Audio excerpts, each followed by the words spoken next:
Struggling to optimize your Google Ads demand gen campaign? Let's dive into some key optimization tips to help you boost your campaign performance. Initial campaign goals. When starting a demand gen campaign, I recommend initially selecting conversion campaign goals or clicks. Wait until your campaign has spent around $10,000 to $15,000 before considering using conversion value as a goal. However, this conversion value bidding isn't officially confirmed by Google. Video partner settings. Switch off Google video partners in your demand gen campaigns.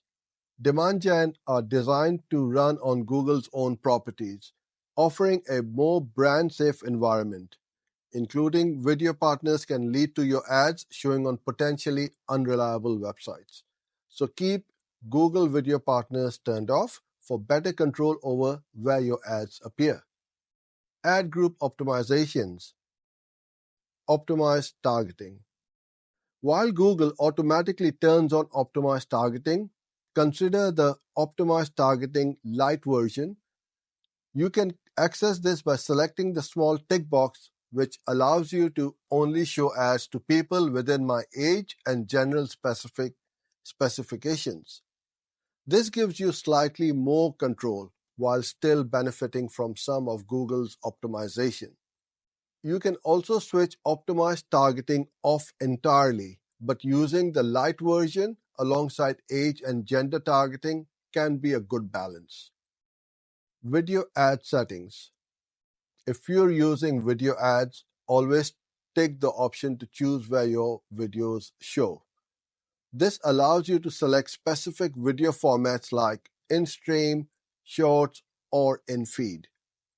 This is particularly useful if you have different video formats. For example, if you have a vertical video, you can select only YouTube Shorts to ensure it's displayed correctly.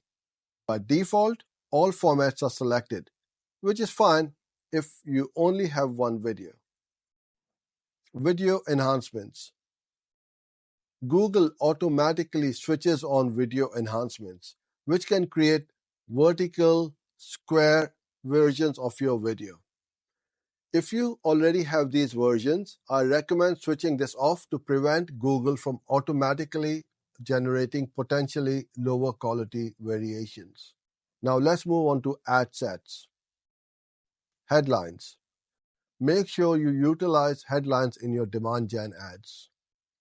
Sitelinks. Sitelinks can boost your CTR and potentially improve your demand gen ads quality score. By implementing these simple yet effective optimization tips, you can enhance the performance of your Google Ads demand gen campaigns. Remember to keep these points in mind as you manage and refine your campaigns. Hope you enjoyed this video. Do subscribe to our channel for more videos like this one. I look forward to seeing you on the next one.